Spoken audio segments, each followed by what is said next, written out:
नमस्कार, मेरे YouTube channel पर आपका स्वागत है। आज हम जयशंकर प्रसाद कक्षा 10 पाठ 6 का अध्ययन करेंगे। तो चलिए हम शुरू करते हैं।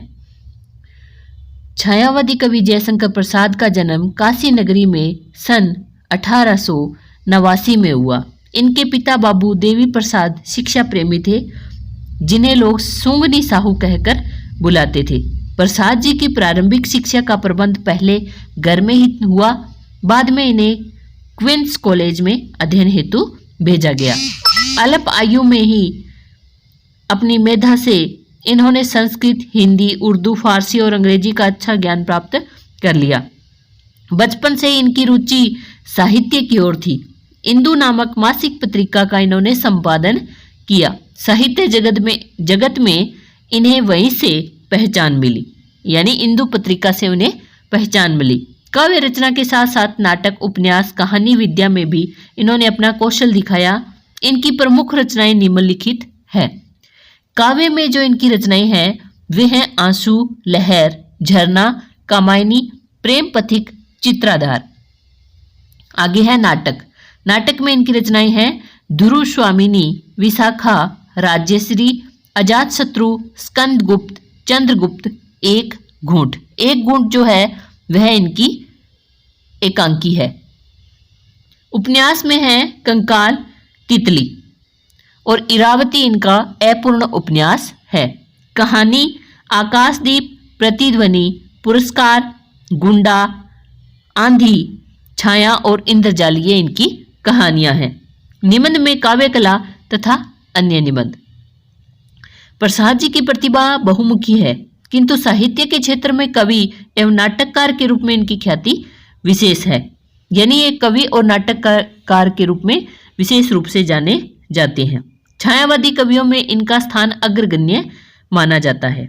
कामायनी इनका अन्यतम काव्य ग्रंथ है, जिसकी तुलना संसार के श्रेष्ठ काव्यों से की जा सकती है। सत्य शिवम सुंदरम का जीता जागता रूप प्रसाद के काव्य में मिलता है, और ये कामायनी की विशेषता है कि उसमें सत्यम, शिवम और सुंदरम को दर्शाया गया है। मानव सौंदर्य के साथ साथ इन्होंने प्रकृति सौंदर्य का सजीव एवं मौलिक वर्णन किया है। इन्होंने ब्रज भाषा एवं खड़ी बोली दोनों का प्रयोग किया है। इनकी भाषा संस्कृत निष्ठ है। 15 नवंबर सन 1937 ईस्वी को हिंदी साहित्य का यह अमर कवि सदा के लिए संसार से विदा हो गया। अब इसमें जो प्रश्न बनता है वो ये है कि पहले तो यही प्रश्न बनता है कि जयशंकर प्रसाद किस काल के कवि हैं, तो ये छायावादी कवि हैं। दूसरा, इनके पिता का नाम बाबू देवी प्रसाद था, और बाबू देवी प्रसाद को क्या कहा जाता था? सुंगनी साहू कहा जाता था। इनको किन भाषाओं का ज्ञान था? तो संस्कृत, हिंदी, उर्दू, फारसी और अंग्रेजी का अच्छा ज्ञान था। अब यह कि जयशंकर प्रसाद जी ने कौन सी पत्रिका का संपादन किया? तो इंदु पत्रिका का संपादन किया। साहित्य जगत में किसके द्वारा इन्हें पहचान मिली? तो इंदु पत्रिका के माध्यम से इन्हें पहचान मिली। अगला है, ये हो ही गए कि इनके काव्य कौन से हैं, नाटक कौन से, उपन्यास कौन से हैं। अब यह है कि उनको ख्याति साहित्य के क्षेत्र में किस में ख्याति मिली? तो कवि और नाटककार के रूप में इनको ख्याति मिली। संसार के श्रेष्ठ काव्यों में जयशंकर प्रसाद का कौन सा काव्य ग्रंथ आता है? तो कामायनी आता है, जिसमें सत्यम, शिवम और सुंदरम को दर्शाया गया है। अब इनकी भाषा कौन सी है? तो ये ब्रज भाषा और खड़ी बोली दोनों में लिखते थे, और भाषा जो है वैसे संस्कृत निष्ठ इनकी भाषा है। और इनकी मृत्यु है 15 नवंबर सन 1937 को हुई। अब हम जानते हैं पाठ परिचय। यहाँ जो है जयशंकर प्रसाद की प्रभु कविता कक्षा 10 के अध्याय में आई है। तो जयशंकर प्रसाद की प्रभु कविता उनके सफूट कविताओं के संग्रह कानन कुसुम से ली गई है। ईश्वर की स्तुति करते हुए कवि ने उसकी सर्वव्यापकता, सौंदर्य और शक्तिमत्ता का गुणगान किया है। कवि को प्रकृति के प्रत्येक उपादान में ईश्वर का अनंत प्रसार दृष्टिगत होता है। चंद्र किरणें ईश्वरीय प्रकाश को व्यक्त करती हैं। सागर की उताल तरंगे उसकी स्तुति करती हैं। चंद्रिका उसकी मुस्कान को और नदियों का कलकल निनाद उसके आह्लाद को व्यक्त करता है। वस्तुतः प्रकृति के सौंदर्य और प्रेम से युक्त भव्य रूप को प्रकाशित करने वाला ईश्वर ही है। ईश्वर की कृपा होने पर ही मनुष्य के समस्त मनोरथ पूर्ण होते हैं। खड़ी बोली हिंदी में रचित यह कविता प्रसाद जी की भावाभिव्यक्ति का सुंदर उदाहरण है। तत्समयी और गंभीर भाषा ने कविता को अद्भुत अभिव्यंजना सौष्ठव से युक्त कर दिया है। लयात्मकता, सरसता और मौलिकता की दृष्टि से भी यह कविता उत्तम कोटि की है। अब हम पढ़ते हैं प्रभु कविता।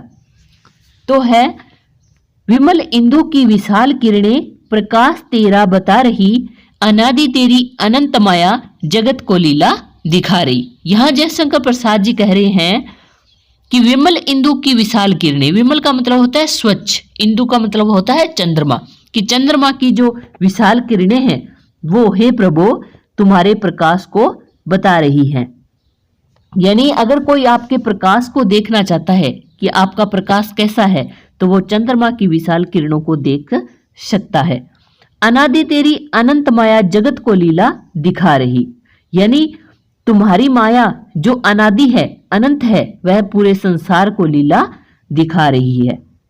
प्रसार तेरी दया का कितना ये देखना है तो देखे सागर, तेरी प्रशंसा का राग प्यारे तरंग मालाएं गा रही।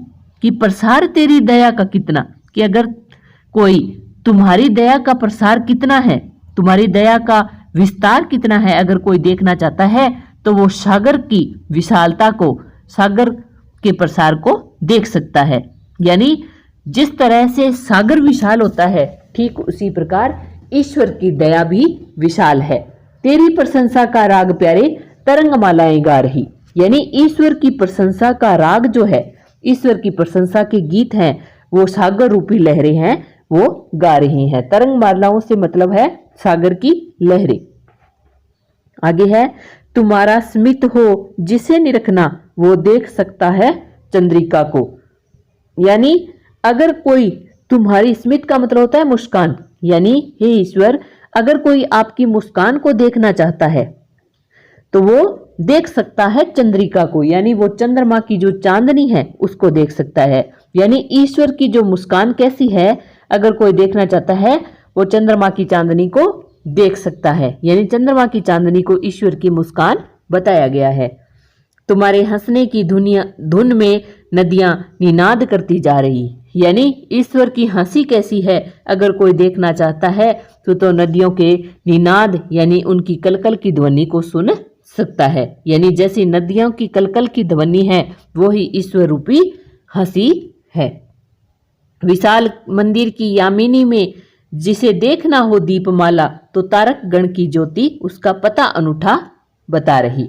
यानी इस संसार रूपी जो विशाल मंदिर है उसमें रात्रि में अगर कोई दीपमालाओं को देखना चाहता है, यानी ईश्वर की स्तुति में जो दीपमालाएं हैं उनको अगर कोई देखना चाहता है तो वो तारों के जो समूह हैं उनको देख सकता है। यानी जो आकाश है और उसमें जो तारे हैं उनको ईश्वर की स्तुति करते हुए बताया गया है। तारों को दीपक के समान बताया गया है। यानी इस संसार रूपी मंदिर में तारे हैं वो ईश्वर की पूजा कर रहे हैं। तारक गण की ज्योति पता अनूठा बता रही। आगे है, प्रभु प्रेम में प्रकाश तुम हो प्रकृति पद्मिनी के अंशुमाली। आगे कवि कह रहा है कि हे प्रभु आप प्रेम से परिपूर्ण प्रकाश हो, यानी सभी को प्रेम देने वाले हो। प्रकृति पद्मिनी के अंशुमाली, और आप प्रकृति रूपी जो कमलिनी है उसके लिए आप सूर्य के समान अंशुमाली हो। यानी अंशुमाली कहते हैं सूर्य को। यानी जिस प्रकार से कमल सूर्य को देखकर खिलता है ठीक उसी प्रकार से ये प्रकृति जो है, ये संसार जो है वो आप सूर्य को देखकर खिलता है। यानी ईश्वर रूपी सूर्य को देखकर खिलता है। इस जो पूरी ये जो प्रभु कविता है इसमें रूपक अलंकार है। प्रभो प्रेम में प्रकाश तुम हो, प्रकृति पद्मिनी के अंशुमाली, असीम उपवन के तुम हो माली, धरा बराबर बता रही। यानी ये प्रकृति रूपी जो उपवन है उसके आप ही माली हो। यानी जिस प्रकार एक उपवन की रक्षा करने के लिए माली होता है, उसी प्रकार ये प्रकृति रूपी जो धरती है, धरा है, उसके मालिक आप हो, उसकी रखवाली करने वाले आप हो। धरा बराबर बता रही, और ये बात धरती भी बराबर बता रही है। जो होवी जो तेरी होवे दया, दया निधि, तो पूर्ण होता ही है मनोरथ। सभी ये कहते पुकार करके यही तो आशा दिला रही। यानी हर व्यक्ति के मन में एक आशा है। वो आशा क्या है कि जो तेरी हुए दया दया दया निधि, यानी कवि कह रहा है कि हे ईश्वर, हे दया के सागर, जब आपकी दया हो जाती है तो सभी के तो पूर्ण होता ही है मनोरथ। तो सभी के मनोरथ हैं वो पूर्ण हो जाते हैं। सभी ये कहते पुकार करके यही तो आशा दिला रही। यानी ये बात सभी पुकार करके कहते हैं कि, और यही जो आशा है वही सभी को जीवित रखती है। यानी एक दिन ईश्वर की हम पर कृपा होगी, दया के सागर की हम पर कृपा होगी, तो हमारे सारे मनोरथ हैं वो पूर्ण हो जाएंगे। अब इसमें से कौन से प्रश्न बनते हैं, चलिए उन पर हम गौर करते हैं। तो सबसे पहले प्रश्न यही बनता है कि ईश्वर के प्रकाश को कौन बता रहा है। तो चंद्रमा की विशाल किरणें वो ईश्वर के प्रकाश को बता रहा है। अगला प्रश्न बनता है किसकी माया है, वो अनादि और अनंत है। तो ईश्वर की माया है वो अनादि और अनंत है। एक प्रश्न ये भी बनता है कि अनादि और अनंत किसको बताया गया है, तो माया को बताया गया है। एक प्रश्न ये है बनता है कि संसार को लीला कौन दिखा रहा है, तो ईश्वर की अनादि और अनंत माया जो है वो संसार को लीला दिखा रही है। अगला प्रश्न बनता है कि ईश्वर की दया का प्रसार किसे बताया गया है, तो सागर को बताया गया है। यानी कोई ईश्वर की दया का प्रसार देखना चाहता है तो सागर को देख सकता है। ईश्वर की प्रशंसा का राग कौन गा रहा है, तो सागर की लहरें गा रही है। ईश्वर की मुस्कान कैसी है, तो चंद्रमा की चांदनी के समान ईश्वर की मुस्कान को बताया गया है। ईश्वर की हंसने की ध्वनि कैसी है, या ईश्वर की हंसी कैसी है, तो नदियों के कलकल के स्वर के जैसी ईश्वर की हंसी को बताया गया है। कौन निनाद करती हुई जा रही है, तो नदियां निनाद करती हुई जा रही है। किसका निनाद नदियां कर रही है, तो ईश्वर की हंसी का निनाद है वो नदियां कर रही है। आगे है कि विशाल मंदिर की यामिनी में यानी रात्रि में दीपमाला किसे कहा गया है, तो तारों के समूह को दीपमाला कहा गया है। तारक गण की ज्योति उसका पता अनूठा बता रही। तारक की समूह है वो किसका अनूठा पता बता रही है, तो ईश्वर का अनूठा पता बता रही है।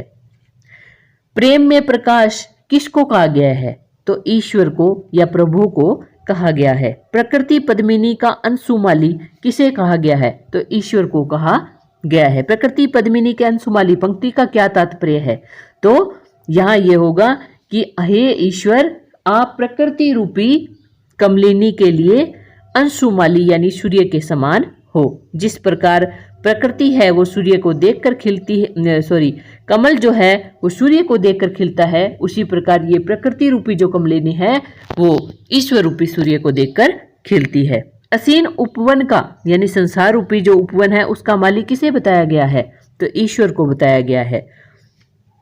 धरा बराबर बता रही, धरा बराबर क्या बता रही है, यानी ईश्वर ही इस उपवन के माली हैं, यानी संसार रूपी उपवन के माली हैं, यह बता रही है।